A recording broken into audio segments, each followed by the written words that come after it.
दोन अशा व्यक्तींचा उल्लेख केला हे सगळ्यांना पूजनीय आहेत. म्हणजे छत्रपती शिवाजी महाराज, छत्रपती संभाजी महाराज. अभिनेते असताना ती भूमिका जगावी लागते आणि तुम्ही ते जगलेलं आहे.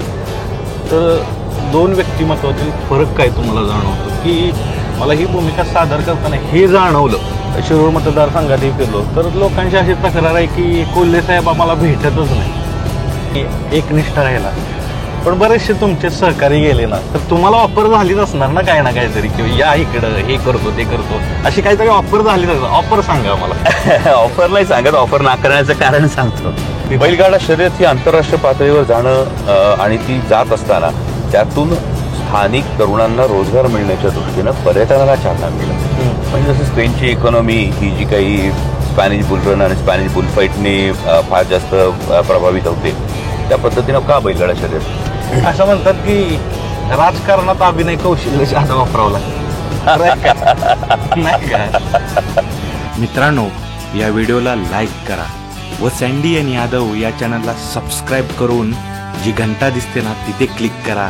त्यानंतर ऑलवर नक्की क्लिक करा आणि सगळ्यात पहिल्यांदा व्हिडिओ पहा. मित्रांनो, माझ्यासोबत आहे शिरूर मतदारसंघाचे महाविकास आघाडीचे उमेदवार डॉक्टर अमोल कोल्हे. नमस्कार डॉक्टर साहेब. जय शिवराय. कसा प्रचार चालू आहे? प्रचार अगदी जोरदार सुरू आहे. आज प्रचाराचा शेवटचा दिवस आहे आणि सगळ्या ठिकाणी जे पाहायला मिळतंय की मायबाप जनतेने ही निवडणूक हाती घेतली. कारण ही निवडणूक केवळ दोन उमेदवार, दोन पक्षाशी राहिलेलीच नाही. ही निवडणूक गेली 10 वर्ष ज्यांनी महागाईच्या बाबतीत, शेतमालाला हमीभाव मिळण्याच्या बाबतीत, तरुणांना रोजगार देण्याच्या बाबतीत जनतेची पूर्णपणे दिशाभूल आणि अपेक्षाभंग केलेला आहे. ते केंद्रातलं मोदी सरकार विरुद्ध सर्वसामान्य भारतीय जनता अशी ही निवडणूक होती. बर, आता त्याच्या जोडीला प्रश्न येतो की डॉक्टर अमोल कोल्हे, डॉक्टर म्हणजे कुठून केलेलं आहे? तुम्ही MBBS केलेलं आहे का काय? महाराष्ट्रातलं टॉपमोस्ट मेडिकल कॉलेज असलेलं GS मेडिकल कॉलेज आणि KM हॉस्पिटल इथून MBBS केलं आणि त्याचा फायदा जनतेत काम करताना सुद्धा फार प्राधान्य नव्हतं. विशेषतः कोविडच्या काळामध्ये ज्या पद्धतीनं मॅनेजमेंट ही जी गोष्ट होती, व्यवस्थापनाच्या दृष्टीनं ज्या काही गोष्टी होत्या, आपण जर माझं सोशल मीडियाचं पेज सुद्धा पाहिलं असेल तर यामध्ये केवळ अवेअरनेस क्रिएट करणं वगैरे नव्हतं. त्या पलीकडे जाऊन प्रत्येक कोविडच्या संदर्भातली जी नियोजनाची बैठक होती ही सुद्धा मी उपस्थित राहून त्यामध्ये माझं कॉन्ट्रीब्युशन दिलं होतं. इतकंच नाही तर फॅबिफ्लू नावाची गोळी आली होती. 16 गोळ्यांचा पहिला डोस होता आणि जवळपास 10,500 रुपये त्याची किंमत जायची. या फॅबिफ्लूची गोळीची किंमत, एका गोळीची किंमत 40 रुपयाने कमी करणारा शिरूर लोकसभा मतदारसंघाचा खासदार होता, जेणेकरून ती किंमत 4,500 रुपयावर आली. बर, 6,000 रुपयाचा थेट फायदा या नॉलेजमुळे होतो. इतकंच नाही तर कोविडच्या काळामध्ये केंद्र सरकारचं धोरण ठरायच्या आधी 5 लाख नागरिकांचं लसीकरण करून घेणारा शिरूर लोकसभा मतदारसंघ पहिला मतदारसंघ होता. बर, आता त्याच्या जोडीला तुम्ही म्हणजे ह्या पूर्ण मतदारसंघात एक जिव्हाळ्याचा विषय आहे आणि तो महाराष्ट्राचा जिव्हाळ्याचा विषय आहे, बैलगाडा शर्यत. तर त्याच्याविषयी तुम्ही बरचसं बोलला. तर ही बैलगाड्याची कशी आवड वगैरे का हितला पॉप्युलर मुद्दा आहे म्हणून म्हटला? बैलगाडा मालकाचा नातू आहे मी. बर, आमचा घरचा गाडा होता आणि मला अजून आमचे बैल आठवतात, भारत सैतान धिंगाण पाठा. म्हणजे लहानपणी घाटात गेलेलो आहे. वडिलांना, काकांना घाटात पूर्ण भंडाऱ्याने माखून नाचताना बघितलं, मागं पळताना पाहिलंय, बैल धरली. या सगळ्या गोष्टी असल्यामुळं सर्वसामान्य बैलगाडा मालक असेल, बैलगाडा शौकीन असेल, या सगळ्यांचा जो काही एक जिव्हाळ्याचा मुद्दा आहे हा मांडणं क्रमप्राप्त होतं. बैलगाडा शर्यत जी सुरू झाली यामध्ये कुणीही श्रेय घ्यायचा प्रयत्न केला तर यामध्ये सगळ्यात मोठं श्रेय अखिल भारतीय बैलगाडा संघटनेचं आहे, बैलगाडा मालकांचं आहे. या भागाचा लोकप्रतिनिधी म्हणून या गोष्टीला योग्य आवाज देणं हे माझं कर्तव्य होतं. कारण नुसती मुळमुळीत मांडणी संसदेत करायची आणि इथं येऊन उगा छात्या बडवून घ्यायच्या याला काही अर्थ नव्हता. तर मग त्याला वेगवेगळ्या अँगलचे देणं गरजेचं होतं. ही परंपरा आहे, याच्यातून ग्रामीण अर्थकारणाला चालना मिळू शकते, यातून स्थानिकांना रोजगार मिळू शकतो, यातून पर्यटनाला चालना मिळू शकते, हे देशी गोवंशाचं रक्षण आहे. अशा वेगवेगळ्या पद्धतीनं ही मांडणी करून देशाच्या संसदेचं लक्ष त्यावर वेधणं हे तितकंच गरजेचं होतं. आणि हे करत असताना आज आपण खरोखर बघत असू, आज गावोगावी घाट फुलतायत. म्हणजे अगदी आमच्या ट्रान्सपोर्टर पासून ते वाजंत्री मंडळींपासून, अनाउन्सर मंडळींपासून या प्रत्येकाचं पुन्हा एक अर्थकारण आहे. हे अर्थकारण सुरू झालेलं आहे आणि ही खरोखर समाधानाची गोष्ट. पण यामध्ये सगळ्यात मोठं श्रेय सगळ्या बैलगाडा मालकांचं, शौकीनांचं, या सगळ्या मंडळींचं मोठं श्रेय. बर, आता असं असतं ना की खासदार झालो तर मी ह्या गोष्टी करेन. कुठल्या गोष्टी करायच्यात तुम्हाला, म्हणजे असं विचारत आहे की ह्या गोष्टी मला करायच्यात? आज जर तुम्ही बघत असाल, आता आपण ज्या रस्त्याने चाललोय हे 6 बायपास पुणे नाशिक हायवेचे 2019 नंतर कामं सुरू झाली, बायपास पूर्णही झाले. आपण आज बायपास वापरतो. आज तुम्ही आंबेठाण चौक सोडला तर अवघ्या 35 मिनिटात तुम्ही जुन्नरला पोहोचू शकता. पण अजून नाशिक फाटा ते राजगुरुनगर हा जो मुद्दा आहे, विशेषतः चाकणच्या चौकाचा ट्रॅफिकचा मुद्दा, तो अजून सुटणं बाकी आहे. कारण त्याच्यासाठी एलिव्हेटेड कॉरिडॉर तब्बल 7,200 कोटी रुपयाचा हा प्रोजेक्ट आहे.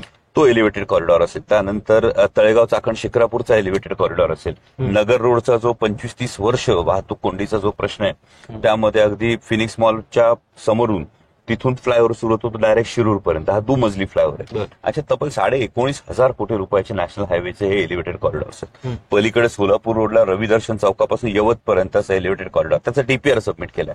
त्याच्या मंजुरीसाठी पाठपुरावा करणं बाकी आहे. इंद्रायणी मेडिसिटी सारखा प्रकल्प कोविडच्या काळात आपण सगळ्यांनी बघितलं का, पेशंट सिरियस झाला की त्याला आधी पुण्याला पळवावं लागायचं. त्यामुळं एक ही फार मोठी त्रुटी राहून गेलेली आहे की ग्रामीण भागामध्ये ज्याला आपण टर्शियरी मेडिकल केअर म्हणतो, ही ऍडव्हान्स मेडिकल केअर, ही टर्शियरी मेडिकल केअर उपलब्ध तेवढ्या प्रमाणात सार्वजनिक क्षेत्रात तर नाहीच आहे.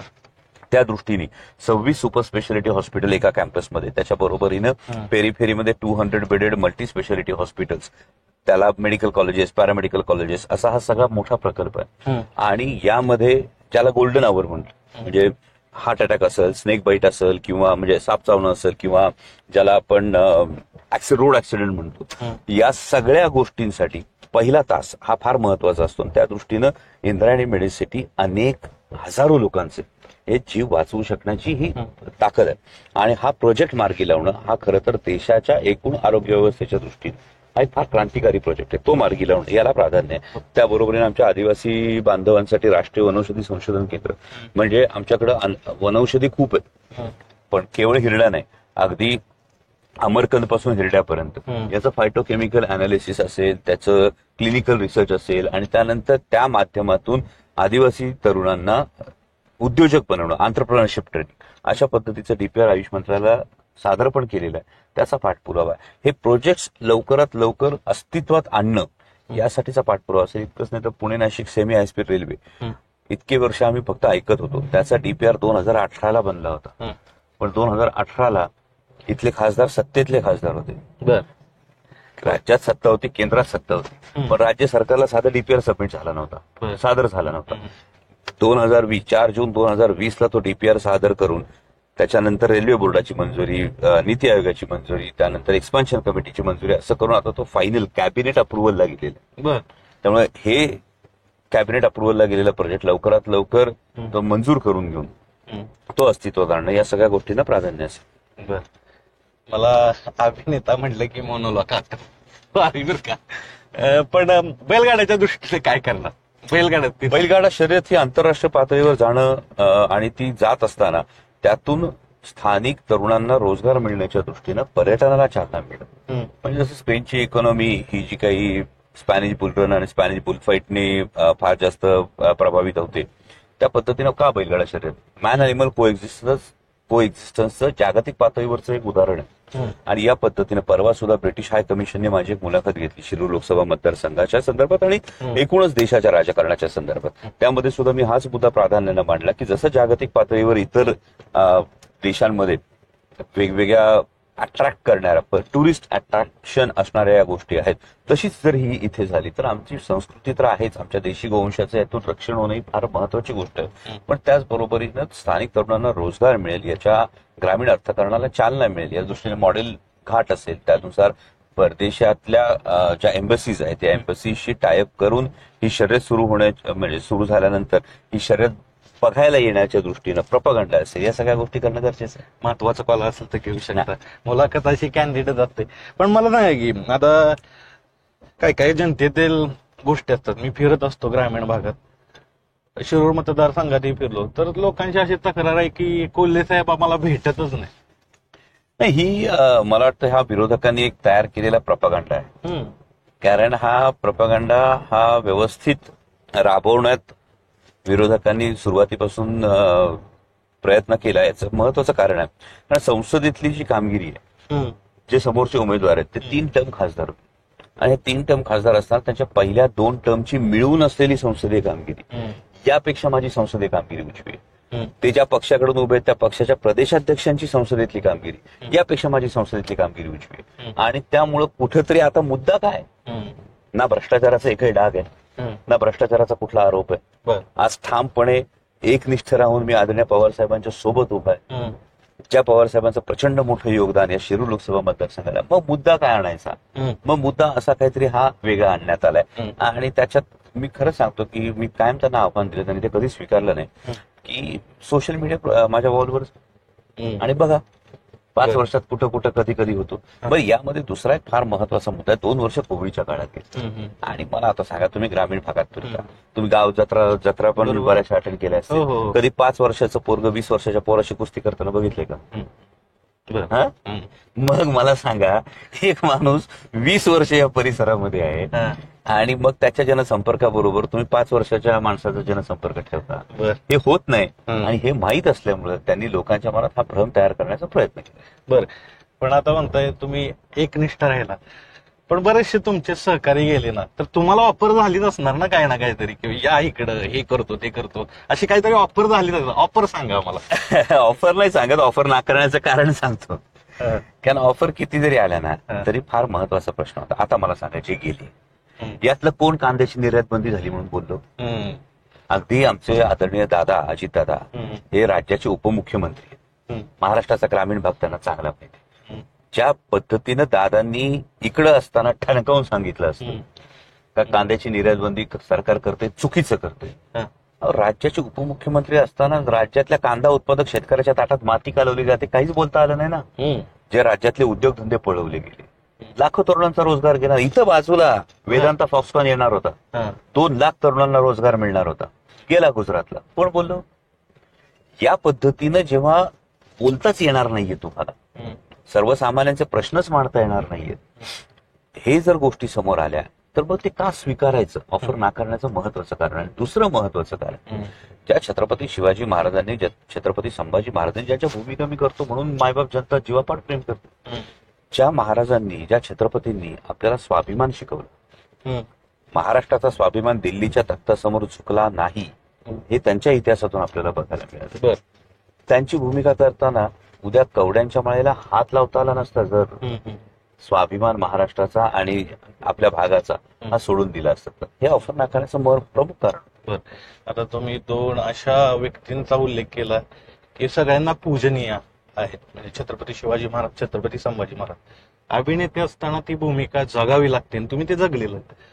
तर 2 व्यक्तिमत्वातील फरक काय तुम्हाला जाणवतो, की मला ही भूमिका सादर करताना हे जाणवलं?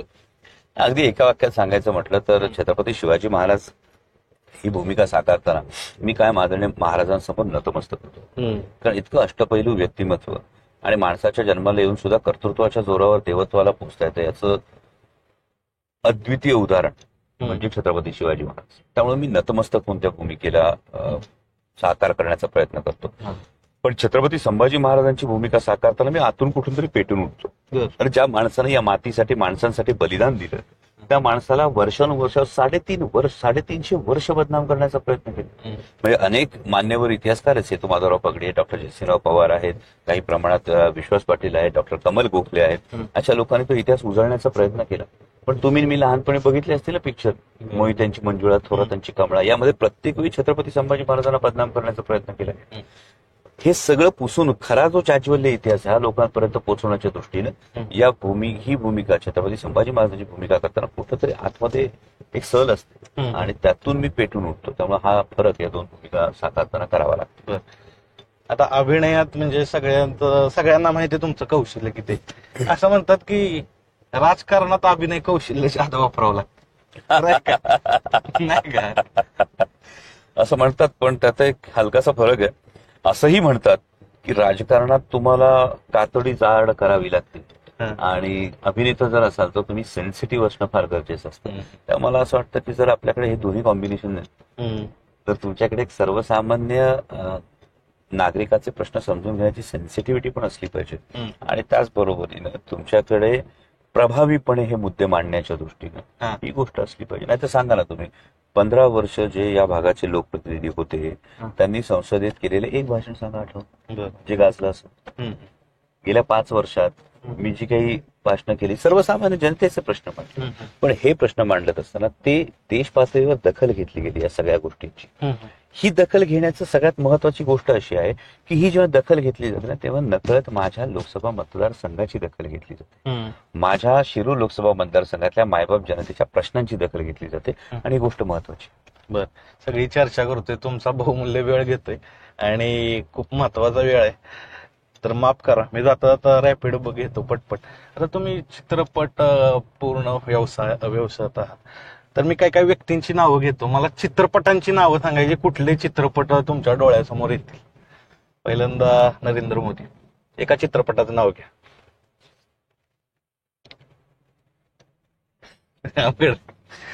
फारच बहुआयामी ते प्रकरण. एखादा चित्रपट, एवढे चित्रपटात तुम्ही म्हणजे अक्षरशः भूमिका केली सगळ्या गोष्टी. अगेन तेच आहे, द ऍक्सिडेंटल प्राईम मिनिस्टर. बर, आदरणीय शरद पवार.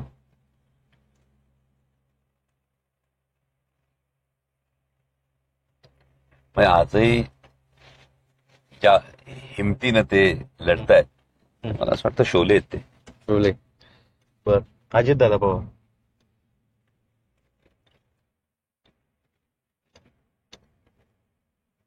दादांच्या बाबतीत एक चित्रपट.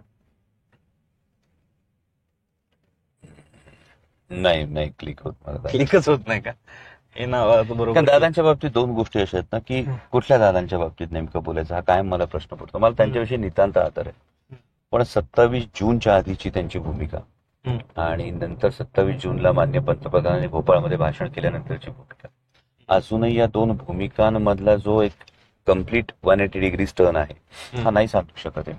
बर, उद्धव ठाकरे साहेब. जिगरबाज. बर, अजून एक नाव आढळराव पाटील. झूठ बोले कव्वा काटे. बर, डॉक्टर अमोल कोल्हे.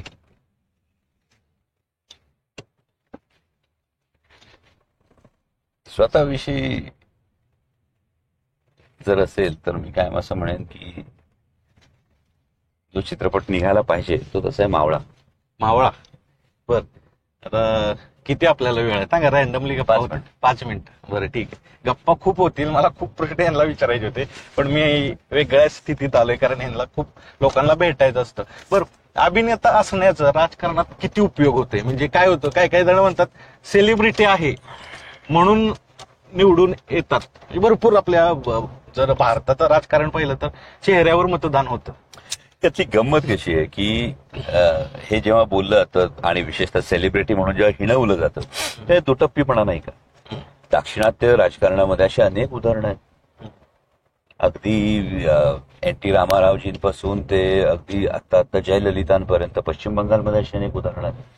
सुदैवानं किंवा दुर्दैवानं महाराष्ट्रातला मी पहिला असा अभिनेता आहे मराठी जो खरं तर लोकांमधून निवडून गेला. त्यामुळे हा कल्ट जेव्हा रुजत असतो ना, मी काय असं म्हणतो, जेव्हा मारहाण तुडवायचं असतं तेव्हा लय काटेकुटे पोहोचतात, त्यामुळे अशा रिएक्शन येणं हे फार स्वाभाविक आहे. पण 100% त्याचा फायदा होतो तुम्ही ज्या पद्धतीनं ही मांडणी करू शकता, मोजक्या वेळेत मांडणी करू शकता किंवा प्रभावीपणे तुम्ही ते सांगू शकता. या सगळ्या गोष्टींना नक्कीच तुम्हाला या प्रोफेशनचा फायदा होतो की वकिलाला जसा फायदा होतो का नाही, मग डॉक्टरला फायदा होतो की नाही, मग तुम्हाला वकील चालतो, कारखानदार चालतो, डॉक्टर चालतो, अभिनेता का नाही चालतो. पण खरं सांगा, एक त्रियस्त माणूस म्हणून विचारतो, जे भाषण करतात त्यात थोडं थापालावजी असते का प्रत्येकाच्या ओव्हरऑल, म्हणजे काहीतरी लोकांना सांगायचे असं असतं का? कारण काय माहितीये, काय लोकांचे तुम्ही बघत असाल, तुम्ही मतदार राहिला असाल की म्हणतात नाही हा व्यक्ती फक्त बोलून जातो, करत काय कोण नाही. म्हणजे मी एका आजीच्या बाईट घेतला तर ते म्हणजे कोणी काही करत नाही, फक्त बोलून जातं. तर ह्याच्यावर तुम्ही काय? असं कधीच नसतं. कुठलंही राजकारण, म्हणजे मी स्वतःविषयी बोलत नाही, माझं तर प्रत्येक भाषण तुम्ही काढून बघा, माझ्या प्रत्येक भाषणामध्ये जे आहे ते स्पष्टपणे सांगितलेलं असतं. दुसरी महत्वाची गोष्ट असते की जेवढं सगळंच जर राजकारण्यांनी करायचं असेल तर तेवढीच जबाबदारी सर्वसामान्य नागरिकाची सुद्धा असते. त्यामुळे ही गोष्ट तेवढीच बघायची असते. आणि मला असं वाटतं की त्यामध्ये काही प्रमाणात मी इतरांविषयी बोलण्यापेक्षा माझ्याविषयी जर सांगायचं झालं तर माझ्या भाषणामध्ये तुम्ही मला एक मुद्दा दाखवा की नाही अमोल कोल्हे तुम्ही हे धादांत खोटं बोललाय, तुम्ही थाप मारलेली, असं मला दिसणार नाही. मी सच्चेपणानं ज्या काही गोष्टी आहेत या मांडण्याचा प्रयत्न करत असतो आणि त्याच्यावर लोकांचा विश्वास असतो. आता मतदार तुम्ही बघितलं तर मतदारांचा टक्का खूप कमी होतोय. ह्याच्यासाठी उदासीनता आहे राजकीय, की नको राजकारण नको, आपलं बरं, तो दिवस सुट्टीचा दिवस मानला जातो. तर काय काय लोक म्हणतात नकोच, ह्याच स्पंदातच पडा नको. तर तुम्ही काय सांगाल, कोण जबाबदार आहे या गोष्टीला? कारण तुमचा चेहरा महाराष्ट्र गेल्या 2.5-3 वर्षामध्ये ज्या पद्धतीचं राजकारण केलं गेलं, जे विंडिक्टिव्ह राजकारण केलं गेलं, याने भ्रमनिरास नाही झाला सर्वसामान्य मतदाराचा. ज्या पद्धतीने पक्ष फोडले गेले, नेते पळवले गेले, कारवाईचा धाक दाखवून, बडगा दाखवून काही भूमिका बदलल्या गेल्या, हे सगळ्यांनी पाहिलंय ना. कालही आम आदमी पक्षाचे अध्यक्ष अरविंदजी केजरीवाल हे काल जेलमधून तुरुंगातून बाहेर पडले. मग या सगळ्या गोष्टीवर थोडीशी निराशा ही नक्कीच मतदारांची, पण मी एवढीच विनंती करू इच्छितो की हा लोकशाहीचा उत्सव सर्वसामान्य मतदाराचा उत्सव आहे आणि जेव्हा आपण ठरवतो तेव्हा नक्की बदल घडतो. या देशानं अनेक क्रांती घडवलेल्या आहेत आणि या पद्धतीने सर्वसामान्यांचं सरकार येण्याच्या दृष्टीनं मायबाप जनतेनं मतदान करावं, आवर्जून मतदान करावं आणि आपली सतसत विवेक बुद्धी शाबूत ठेवून हे मतदान करावं. कोणत्याही खोट्या प्रचाराला भुलू नये. कारण माननीय पंतप्रधानांनी सांगितलं होतं 2014ला गॅस सिलेंडरला नमस्कार करून मग मतदानाला जा. आता काय गॅस सिलेंडरला 3दा नमस्कार करायचा का? 400 रुपयाचा सिलेंडर 1200 रुपयाला गेला ना. जाताना पेट्रोल पंप आवर्जून बघा. जिथं 60 रुपयाचं पेट्रोल टाकत होतो तिथं आज 105-110 रुपयाला पेट्रोल टाकावं लागतंय. खताच्या गोणीकडे आवर्जून बघा. 50 किलोची गोण 45 किलो आली, पण त्याचबरोबर खताच्या गोणीच्या किमती 4 पटीने वाढल्यात. हे सगळं वाढणाऱ्या महागाई असेल, न मिळणारा रोजगार असेल, या सगळ्या गोष्टी आठवा आणि तुमच्या हक्काचं सरकार निवडा, एवढीच तुम्हाला विनंती करतो. वेळ आहे का? पुन्हा विचार रॅन्डमली असेल. किती वेळ रे? आता काय जनतेतीलच प्रश्न आहे आणि मी ज्यावेळेस बोललो लोकांशी, सत्ताधारी आता जे सत्ताधारी जे आहेत तेही वारंवार सांगतात, प्रचार करतात की जर सत्ताधारी खासदार निवडला तर निधी जादा भेटतो, कामं जादा होतील. तर काय कसं आहे म्हणजे असं 2014 ते 2019 शिरूर लोकसभा मतदारसंघाचे खासदार हे राज्यातल्याही सत्तेत होते, म्हणजे राज्यातही त्यांच्या युतीची सत्ता होती आणि केंद्रातही होती. सांगा ना किती मोठे प्रोजेक्ट आले. सांगा ना 15 वर्षात शिरूर लोकसभा मतदारसंघामध्ये आलेला एक मोठा प्रोजेक्ट दाखवून द्या, हा जो कोणी दावा करत असेल. पण मी माझ्या अनुभवावरून ते सांगतोय की या पद्धतीने तुम्ही जर योग्य पाठपुरावा केला, योग्य मांडणी केली तर तब्बल 19,500 कोटी रुपयांचा जो नॅशनल हायवेचा प्रोजेक्ट आहे हा विरोधी पक्षातला खासदार असताना आणून दाखवलाय. पण आता आम्हाला लोकसभेचं वातावरण सांगा. कायम तुम्ही जर विरोधातली भूमिका असेल तर होतं का बोलणं, म्हणजे पंतप्रधान जे साहेब आहेत त्यांच्याशी होतं का कोऑर्डिनेट? का नाही? माननीय पंतप्रधान हे त्यांच्या पक्षातल्या खासदारांनाच अभावानं भेटलं. म्हणजे संसदेत अनेकदा प्रधानमंत्री सदन मिळावं अशा घोषणा विरोधकांनी, म्हणजे आम्ही सगळ्यांनी देताना मी अनुभवलेलं आहे. पण मला महत्वाची गोष्ट अशी वाटते की लोकसभेचं आत्ताचं जे वातावरण आहे, देशातलं वातावरण झपाट्यानं बदलतं आणि हे बदलत असताना आताचं जे केंद्रातलं मोदी सरकार आहे, हे मोदी सरकार जाणार की काळ्या दगडावरची रेघ. तुम्ही अख्खा देश बघा ना, खाली केरळमध्ये भाजप नाही, तामिळनाडूमध्ये भाजप नाही, आंध्रमध्ये नाही, तेलंगणामध्ये नाही, कर्नाटकमध्ये नाही, म्हणजे दक्षिण भारत सगळा संपला. त्यानंतर पश्चिम बंगालमध्ये स्कोप नाही. वर आता दिल्लीमध्ये अरविंदजी केजरीवालांच्या अटकेनंतर आणि आता ते परत आल्यानंतर पूर्ण वातावरण बदललंय. हरियाणामध्ये वातावरण बदललेलं आहे. पंजाबमध्ये भारतीय जनता पक्ष नाही. महाराष्ट्रामध्ये महाविकास आघाडीचे किमान 30 ते 35 खासदार निवडून येतील. ही जर परिस्थिती बघितली तर 4 जून नंतर देशात इंडिया आघाडीचं सरकार येणार आहे. आता तुम्ही जसं मोदी साहेबांबद्दल मी तुम्हाला विचारलं तसंच पवार साहेबांबद्दल ह्या कसं आहे, ह्या पूर्ण जर महाराष्ट्रात तुम्ही बघितलं तर ह्या नेतृत्वाबद्दल गूढता खूप आहे. म्हणजे त्यांचंच वाक्य आहे. मी पाठीमागं शशिकांत शिंदे त्यांनाही विचारलं होतं की पवार साहेबांचंच वाक्य आहे की भूकंप झाला तरी साहेबांनी केला असं म्हटलं जातं. गूढता भरपूर आहेत. तर कसं सांगाल तुम्ही एक त्रियस्त नजरेनं कसं आहे? मला वाटतं महाराष्ट्र आदरणीय साहेब हे महाराष्ट्र तळहाताच्या म्हणजे तळहाताच्या रेषांप्रमाणे महाराष्ट्र ओळखतात आणि अव्याहतपणे गेली 55-60 वर्ष पवारसाहेब सतत महाराष्ट्राच्या हितासाठी किंवा महाराष्ट्राच्या प्रश्नांसाठी हे प्राधान्यानं ठाम भूमिका घेत पुढे चाललेले आहेत. आणि त्यामुळं एक वलय, फार मोठा दबदबा दिल्लीच्या वर्तुळामध्ये मी आदरणीय साहेबांचा पाहिलेला आहे, अनुभवलेला आहे. म्हणजे तिथं मान तेवढा आहे, 100% मान आहे. म्हणजे केंद्रातला कोणताही मंत्री, कोणतंही सरकार जरी असलं तरी आदरणीय पवार साहेबांच्या विषयी एकच वाक्य मी असं सांगू शकतो, you can love him or you can hate him but you cannot ignore him. आजही इंडिया आघाडीचं जी सगळी मूठ आहे ती पक्की बांधून ठेवण्यामध्ये आदरणीय पवार साहेबांचा सिंहाचा वाटा आहे. आता जवळच येते म्हणून मी तुम्हाला विचारतो, कारण मुलाखत वेळ भेटलाय तर, कारण मी लालची माणूस आहे त्यावरती मला प्रश्न विचारायचे. घराणेशाही काय, आता खूप मुद्दा गाजतोय की घराणेशाही आहे. घराणेशाही बघा, घराणेशाही नुसार प्रत्येकाला पुढे केलं जाते आणि चित्रपटसृष्टीत नेपोटिझम, राजकारणातही नेपोटिझम. डॉक्टरचा मुलगा डॉक्टर होतो, वकिलाचा मुलगा वकील होतो, ही पण घराणेशाही आहे का मग? मला असं वाटतं की टॅलेंट असताना जेव्हा ते नाकारलं जातं हे कायम चूक असते. कला क्षेत्रातही आपण तेच म्हणतो, राजकारणातही तेच आहे की जेव्हा टॅलेंट असताना संधी नाकारली जाते.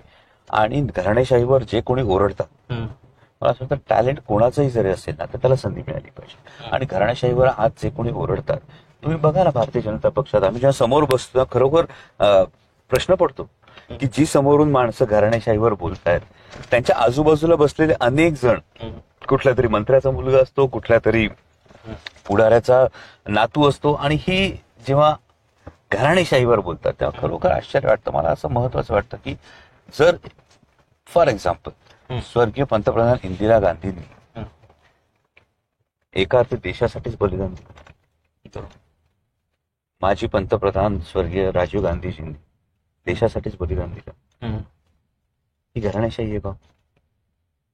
याचं उत्तर कधीच दिलं जात नाही. कारण ज्या पद्धतीनं आज आपण कम्प्युटर बघतो, आज आपण मोबाईल बघतो, या तंत्रज्ञानाची सुरुवात केली म्हणून याचा विचार आपण कधीच करत नाही. त्यामुळे अशी जेव्हा काही सन्मानजनक उदाहरणं असतात त्याचाही आदर करायला पाहिजे. आणि टॅलेंट आहे तिथे टॅलेंटला वाव मिळाला पाहिजे. आगामी चित्रपट कुठले येतात ते सांगा.